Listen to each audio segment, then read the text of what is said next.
Hello students, આજે આપણે રાઉલ્ટના નિયમનો અભ્યાસ કરવાના છીએ.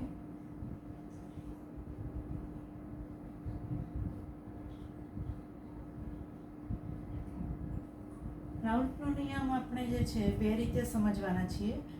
એકમાં આપણે દ્રાવ્ય જે છે એ બાષ્પશીલ લઈશું અને બીજામાં દ્રાવ્ય અબાષ્પશીલ લઈશું. દ્રાવક તો બંનેમાં બાષ્પશીલ રહેશે.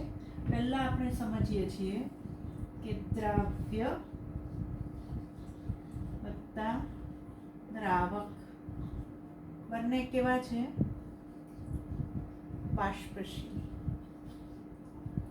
બાષ્પશીલ દ્રાવક અને બાષ્પશીલ દ્રાવ્યથી બનતું દ્રાવણ જે છે એમાં બાષ્પદબાણ અને મૂલંશ અંગેનો સંબંધ સૂત્ર આપણને કોણે આપ્યું છે? રાઉલ્ટ નામના વૈજ્ઞાનિકે આપ્યું છે. એટલે આ સમજવા માટે આપણે સૌથી પહેલા દ્વિઅંગી દ્રાવણ લઈએ છીએ. દ્વિઅંગી દ્રાવણ. આ દ્વિઅંગી દ્રાવણ એટલે શું? તો આમાં જે છે એ બે ઘટકો હોય, દ્રાવ્ય અને દ્રાવક બંને જે છે એ x1 અને x2 આપણે લઈ લઈએ. ઘટક 1 અને ઘટક 2 ના આંશિક દબાણ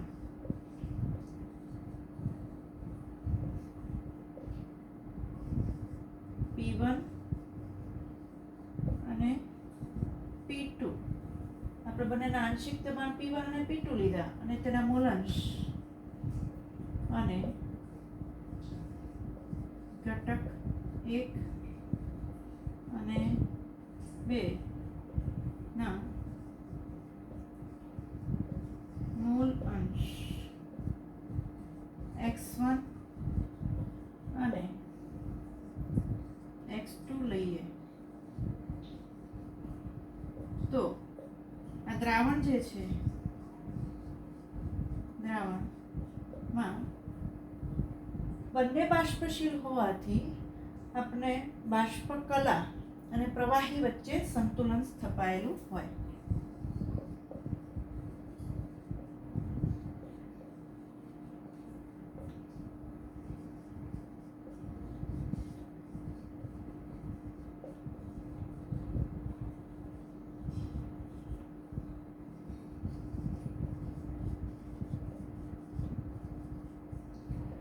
આના આધારે આપણે રાઉલ્ટે જે વિધાન આપ્યું છે, જે રાઉલ્ટના નિયમ તરીકે ઓળખાય, એ આપણે એ રીતે આપી શકીએ કે જ્યારે પ્રવાહી દ્રાવણ છે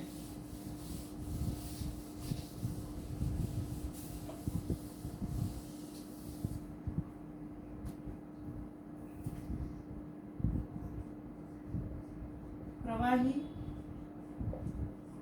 દ્રાવણના બાષ્પ દબાણ એ તેમાં રહેલા દરેક ઘટક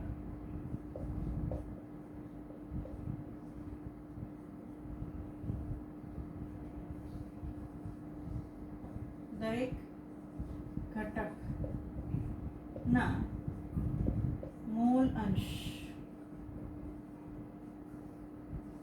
ના સમપ્રમાણ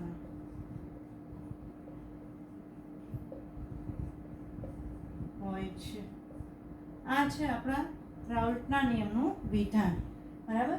અહીંયા આપણે દ્રાવ્ય અને દ્રાવક બંને બાષ્પશીલ લીધા છે, તો એનું દરેક ઘટકના મૂળ અંશના સમપ્રમાણમાં તેનું બાષ્પ દબાણ હોય. હવે આપણે બાષ્પ દબાણ જે છે એ P1 એને આપણે આ રીતે દર્શાવી શકીએ. P1 0 એના ગુણ્યા x1, જ્યાં P1 0 એ શુદ્ધ ઘટક 1 નું બાષ્પ દબાણ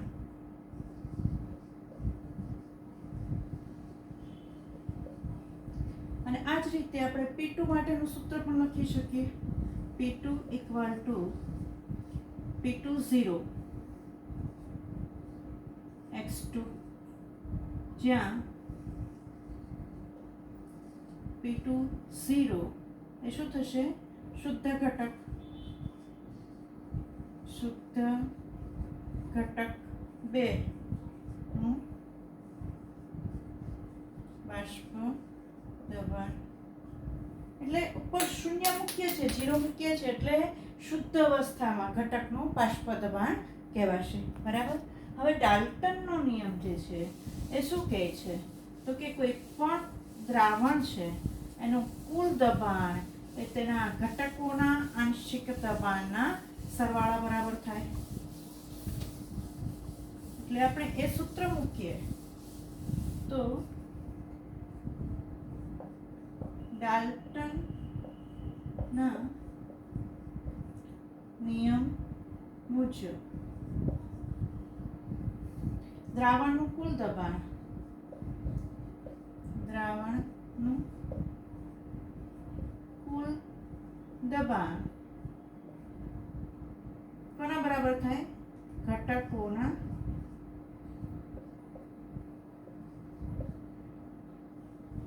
બાષ્પ દબાણ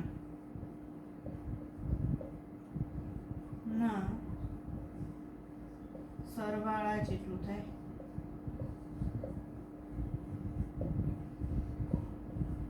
અને તેથી આપણે શું કહી શકીએ? તો કે P ટોટલ બરાબર P1 પ્લસ P2. હવે આ P1 અને P2 ના સૂત્રો આપણે અગાઉ મેળવ્યા એ પ્રમાણે આપણે શું લખીશું? તો કે P10 x1 plus P20 x2. હવે આપણે જાણીએ છીએ કે આંશિક દબાણ જે છે એટલે કે મૂલાંશ જે છે, મૂલાંશનો કુલ સરવાળો હંમેશા ઘટકોનો કેટલો થાય? 1. અને તેથી x1 plus x2 equal to 1 લખાય. તો આપણે x1 ને સૂત્રનો કરતા બનાવીએ તો x2 બરાબર પહેલી બાજુ જાય એટલે થશે x1 equal to 1 minus x2. અને આ વેલ્યુ આપણે આ સૂત્રમાં મૂકીએ. x1 ની જગ્યાએ શું મૂકી દઈએ? 1 માઇનસ x2. તો આપણને સૂત્ર મળશે P total equal to P10 1 minus x1 plus P20 x2.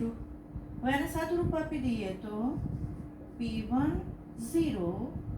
Minus P10 x1 plus P20 x2.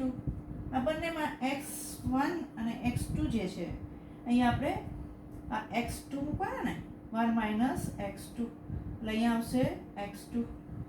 તો હવે અહીંયા બંને જગ્યાએ x2 છે એટલે x2 કોમન કાઢી લઈએ અને પ્લસ વાળું પદ પહેલા લખીએ તો આપણને સૂત્ર શું મળશે? P ટોટલ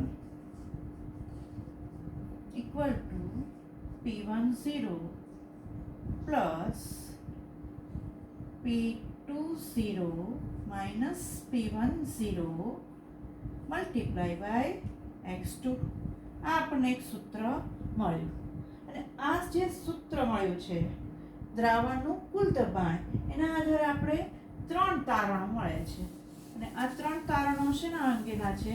તો કે દ્રાવણનું કુલ દબાણ એ કોઈ એક ઘટકના મૂળ અંશ પર આધારિત છે. અહીં આપણે બીજા ઘટકના મૂળ અંશનું લીધું છે. આ જ રીતના આપણે બીજું સૂત્ર મૂકવું હોય તો એવું પણ મૂકી શકાય કે P total equal two P2.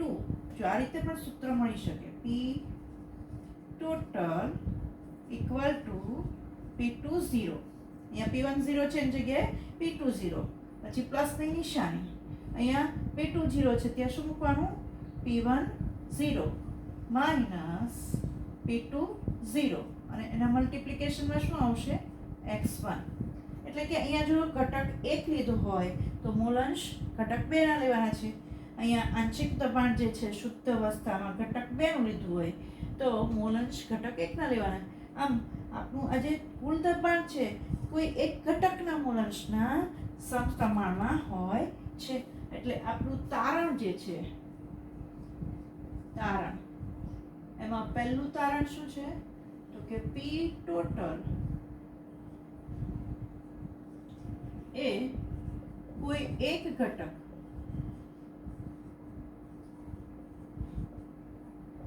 ના મૂળ અંશ પર આધારિત છે.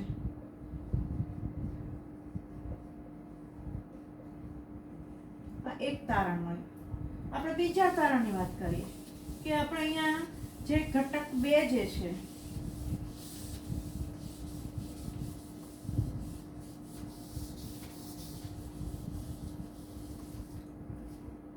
બીજું તારણ કે પી ટોટલ છે એટલે કે દ્રાવણનું કુલ દબાણ જે છે એ ઘટક 2 ના રેખીય રીતે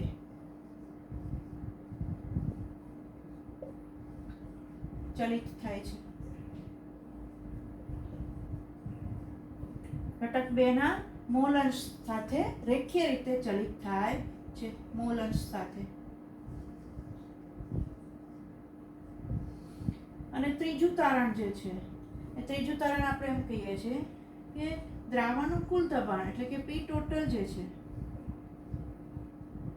એ શું છે તો કે ઘટક 1 અને ઘટક 2 ઘટક 1 અને ઘટક 2 ના શુદ્ધ અવસ્થામાં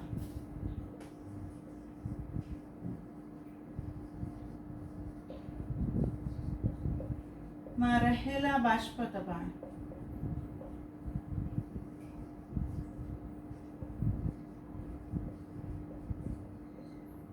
પર આધારિત દ્રાવણ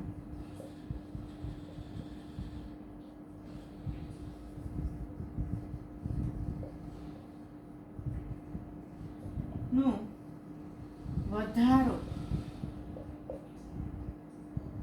એ ઘટક 1 ના મોલ અંશ સાથે વધે કે ઘટે. આ 3 તારણ આપણને મળ્યા. બરાબર. અને એ 3 તારણ કેવી રીતે મળ્યા છે તો આપણને આલેખ આધારિત મળ્યા છે. હવે આપણે આલેખ જે છે એ કોના વિરુદ્ધ કોનો દોરીએ છીએ તો કે બાષ્પ દબાણ વિરુદ્ધ મોલ અંશનો આલેખ દોરીએ. અને આ આલેખ જે છે એ આપણને આ રીતે મળે છે. જુઓ,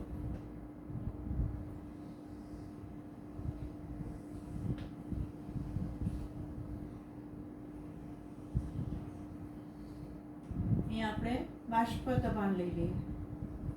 બાષ્પ દબાણ અને અહીંયા લઈ લઈએ મોલ અંશ.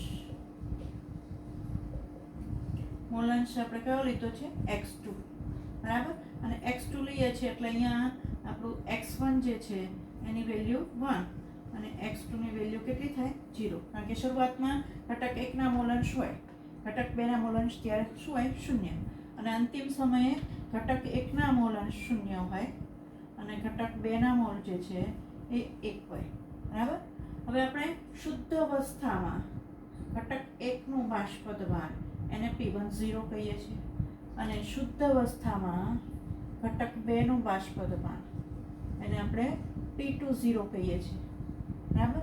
હવે આપણે શું કરીએ છીએ તો કે આ P10 અને P20 જે છે એ બંનેને જોડી દઈએ તો આપણને જે મૂલ્ય મળે છે એ શું મળે છે તો કે P ટોટલ મળે છે. P total. કારણ કે P ટોટલ એટલે આપણે બંનેનો સરવાળો P1 અને P2 નો સરવાળો. બરાબર. અને એને આપણે આ જે બાષ્પ દબાણ છે એમાં ઘટાડો દર્શાવીએ છીએ. શું કામ ઘટાડો દર્શાવીએ છીએ? જાણે કે શુદ્ધ અવસ્થામાંથી જ્યારે દ્રાવણ બને ત્યારે બાષ્પ દબાણમાં ઘટાડો થાય અને ત્રુટક રેખા વડે આપણે દર્શાવીએ છીએ. આ ત્રુટક રેખા 1 અને એ જ રીતના આપણે બીજી ત્રુટક રેખામાં ઘટાડો દર્શાવીએ તો આ રીતે દર્શાવે છે અને એને આપણે રેખા 2 કહી દીધી. આ રેખા 1 જે છે એ ઘટક 1 નું આંશિક દબાણ અને રેખા 1 છે એ ઘટક 2 નું બાષ્પ દબાણ. એટલે કે આમાંથી ઘટાડો થયો એટલે આ P2 અને આ P1 અને આ થયું P ટોટલ એટલે P1 પ્લસ P2. બરાબર. આ રીતે આપણે આ આલેખ મળે છે.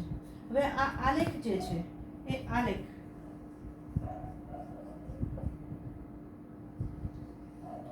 આદર્શ દ્રાવણ આપણે લઈએ અચળ તાપમાને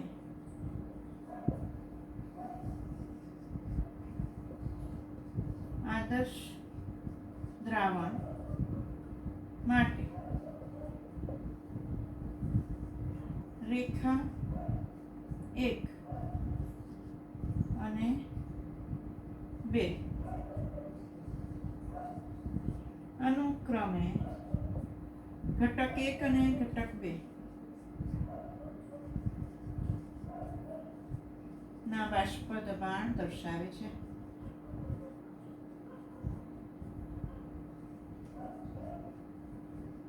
આ રેખા 1 અને 2 જે છે એ ઘટક 1 અને ઘટક 2 ના બાષ્પ દબાણ દર્શાવે છે. જ્યારે રેખા 3 જે છે આને આપણે રેખા નંબર 3 કહી દઈએ છીએ. એ શું દર્શાવે છે?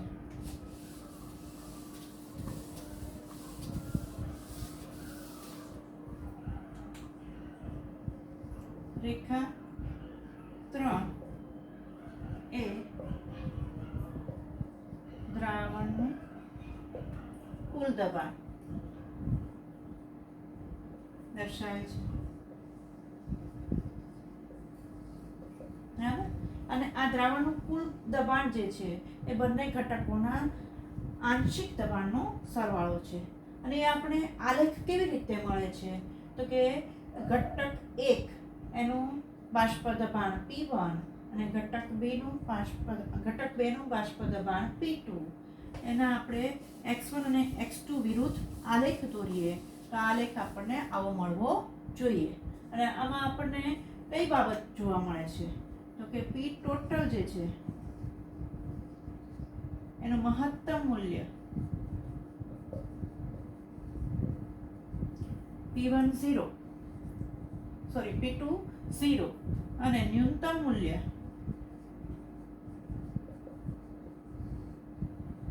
એ કેવું મળે છે?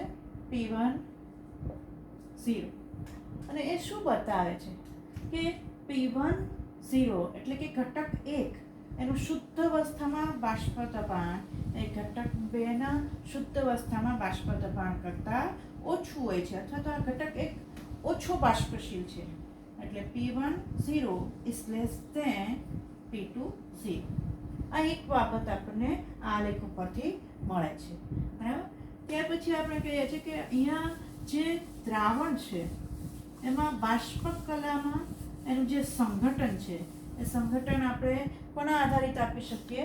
તો કે એમાંથી ઉત્પન્ન થતી બાષ્પના આધારે આપી શકીએ. અને હવે આપણે ડાલ્ટનના નિયમ આધારિત આપણે મોલ અંશનું સંબંધ સૂત્ર મેળવવું છે. તો એના માટે આપણે એવું કહીએ છીએ કે y1 અને y2 એ બાષ્પ કલામાં ઘટક 1 અને 2 ના મોલ અંશ હોય તો ડાલ્ટનના નિયમ મુજબ શું આપણે કહી શકીએ કે P1 equal to y1 અને P total. એ જ રીતે P2 equal to y2 અને P total. અને આના ઉપરથી કોમન સૂત્ર શું આપી શકાય? તો કે PI equal to yi અને P total. આ આપણને સંબંધ સૂત્ર મળ્યું, બાષ્પ દબાણ અને મોલંશનું સંબંધ સૂત્ર. આ y છે એ મોલંશ છે અને P છે એ બાષ્પ દબાણ છે. એટલે P વેરીઝેસ મોલંશ એના ગુણ્યા દ્રાવણનું કુલ દબાણ એટલે કે P ટોટલ. તો આ આપણે રાઉલ્ટના નિયમની બાષ્પ દબાણ અને મોલંશના સંબંધ સૂત્ર ક્યારે? તો કે દ્રાવ્ય અને દ્રાવક બંને બાષ્પશીલ હોય તે માટેનું સંબંધસૂત્ર મળ્યું. બરાબર. નેક્સ્ટ પીરિયડમાં આપણે દ્રાવ્ય એ અબાષ્પશીલ હોય અને દ્રાવક બાષ્પશીલ હોય ત્યારે આપણે કેવી રીતે સૂત્ર મેળવી શકીએ છીએ તેનો અભ્યાસ કરીશું. Okay, by.